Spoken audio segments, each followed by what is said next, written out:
And welcome to the Nelson's English School, Standard 8, Subject Gujarati વ્યાકરણ. વિદ્યાર્થી મિત્રો, આજે આપણે ગુજરાતી વ્યાકરણમાં તમારો નવો ટોપિક છે જેનું નામ છે નામપદ. એ નામપદ વિશે આપણે આજે અભ્યાસ કરીએ. હવે નામપદ, તો નામપદની અંદર જે નામ છે એ નામ એટલે કે સંજ્ઞા. આગળ તમે સંજ્ઞા ભણી ગયા છો કે સંજ્ઞા કોને કહેવાય. નામ એટલે સંજ્ઞા અને સંજ્ઞા એટલે નામ. એટલે કે સંજ્ઞા અને નામ એ કોઈ પણ વ્યક્તિ, પદાર્થ, વસ્તુની ઓળખ કરવા માટે આપણે નામ વાપરીએ છીએ. તો હવે આ નામપદ એટલે શું? નામપદ એટલે નામપદ કોને કહેવાય એના વિશે આજે આપણે જાણીએ. વાક્યમાં ક્રિયાપદ સિવાય જે શબ્દથી પદાર્થો કે વ્યક્તિઓ સૂચવાય છે તેને નામપદ કહેવામાં આવે છે. એટલે કે વાક્યની અંદર ક્રિયાપદ પણ હોય છે અને નામપદ પણ હોય છે.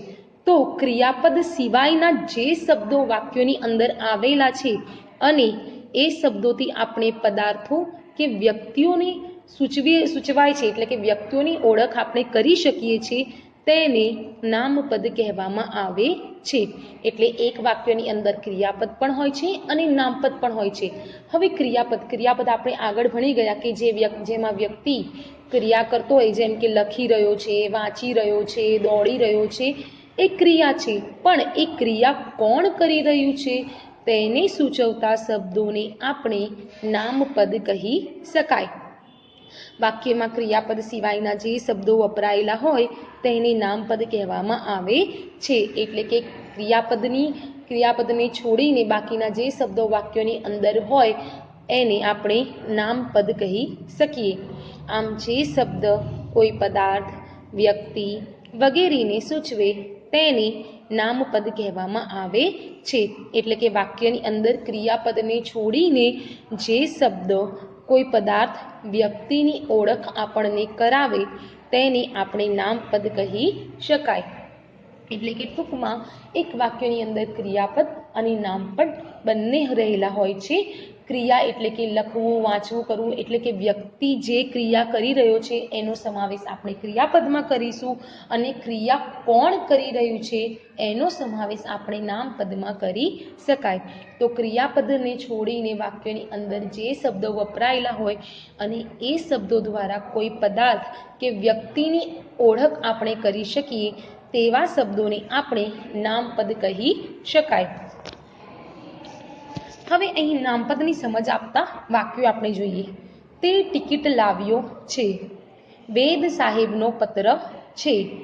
કાગળ કાઢીને મારા હાથમાં મૂક્યું. અને નિરંજન એક રવિવારે મારે ત્યાં આવ્યું. હવે જુઓ, 4 વાક્યોની અંદર જે લીલા રંગમાં જે વાક્યો છે અને જેની નીચે લાઈન દોરેલી છે એ નામપદ છે. હવે પહેલો વાક્ય આપણે વાંચીએ કે તે ટિકિટ લાવ્યો છે. તો લાવવાની એની ક્રિયા થઈ રહી છે, જ્યારે ટિકિટ એ નામ છે. જેવું આપણે ટિકિટ શબ્દ બોલીએ તો ટિકિટને આપણે જોઈ છે એની સંજ્ઞા તરત જ આપણા મગજમાં ખ્યાલ આવશે કે હા, ટિકિટ એટલે શું. તો ટિકિટ એક નામ છે જેને આપણે ઓળખી શકીએ છીએ.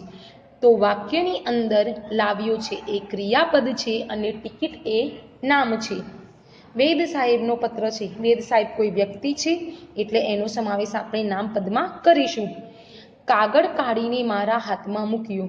મૂકવાની ક્રિયા થઈ છે, પણ કાગળ જેવું બોલીએ, કાગળની સંજ્ઞા આપણા મગજમાં તરત જ ખ્યાલ આવી જશે કે કાગળ કોને કહેવાય. અને હાથ શબ્દો જેવું હું બોલું તો તરત જ આપણે ખબર પડી જશે કે હાથ એ કોને કહેવાય. તો મૂકવાની ક્રિયા થઈ છે અને કાગળ અને હાથ એ બે નામપદ આ વાક્યોની અંદર વપરાયા છે. નિરંજન એક રવિવારે મારે ત્યાં આવ્યું. નિરંજન એ વ્યક્તિનું નામ છે અને રવિવાર એ દિવસનું નામ છે. અને એ બંને વાક્યોની અંદર નામપદની ભૂમિકા ભજવી રહ્યા છે. તો આમ વાક્યોમાં ક્રિયાપદ સિવાયના જે શબ્દો વપરાયા હોય તેને નામપદ કહેવામાં આવે છે. હવે નામપદના આપણે ઉદાહરણ જોઈએ. મહારાજ ઝાડ પરના માછડે બેઠા હતા. તો અહીં બેઠા હતા એ ક્રિયાપદ છે. મહારાજ, ઝાડ અને માછડે એ નામ છે. કનુ શરમાઈ ગયો. કનુ નામપદ છે. રાવણ જમીન પર પડી ગયો. પડી જવાની ક્રિયા છે અને નામપદ આવશે આ વાક્યની અંદર રાવણ અને જમીન. ખેતરમાં અનાજ સારો થયો છે, સારો થવાની ક્રિયા દર્શાવે છે અને ખેતરમાં અને અનાજ એ નામપદ છે. દશરથે ઘી ખરીદ્યું, દશરથ એ વ્યક્તિનું નામ છે, ઘી એ પદાર્થ છે અને ખરીદવાની ક્રિયાપદ છે. ત્યાં ટોળું ભેગું થયું હતું. ટોળું, ટોળું શબ્દ બોલતાની સાથે ટોળામાં જે ઘણી બધી વ્યક્તિ હોય છે એની સંજ્ઞા આપણી સામે આવે છે. તો ટોળું એ નામપદ છે અને ભેગા થવાની ક્રિયા થઈ રહી છે. કપાસ દૂધ જેવો ઉગ્યો છે, કપાસ અને દૂધ નામપદ છે. સીતાએ શિવ પાર્વતીની સ્તુતિ કરી, સીતા અને શિવ પાર્વતી એ નામપદ છે. સાબરમતી લાંબી નદી છે, આ વાક્યની અંદર સાબરમતી અને નદી એ નામપદ છે. ગાય ચરવા જાય છે, વાક્યની અંદર નામપદ છે ગાય. હું કાલે વડોદરા જઈશ, વડોદરા એ નામપદ છે. રાગીણી સરસ વાંચે છે, વાંચવાની ક્રિયા થઈ રહી છે અને રાગીણી એ નામપદ છે. આ ક્રિયા રાગીણી કરી રહી છે અને કઈ ક્રિયા કરી રહી છે? વાંચવાની ક્રિયા કરી રહી છે. એટલે વાક્યની અંદર જે ક્રિયા થતી હોય એને એ દર્શાવતા શબ્દોને ક્રિયાપદ કહેવાય અને જે વ્યક્તિ ક્રિયા કરી રહ્યો છે એ વ્યક્તિને નામપદ કહેવાય. પંખી ફળ ઉડી ગયું, ઉડી જવાની ક્રિયા થઈ રહી છે અને પંખી એ નામપદ છે. ગાડી ત્યાં ઊભી છે, તો ગાડી એ નામપદ છે. છોકરાઓ માટે દાદાજી ચોપડીઓ લાવ્યા, હવે લાવવાની ક્રિયા થઈ છે પણ આ વાક્યોની અંદર 3 નામપદ વપરાય છે. છોકરાઓ, જ્યારે હું છોકરાઓ બોલું તો તમારી સંજ્ઞા તમારા મગજમાં એ ક્લિયર હોવી જોઈએ કે છોકરાઓ એટલે કે ઘણા બધા છોકરાઓ. દાદાજી અને ચોપડીઓ એટલે કે પુસ્તક. ઝાડ પરથી ફળ પડ્યું, ઝાડ અને ફળ નામપદ છે.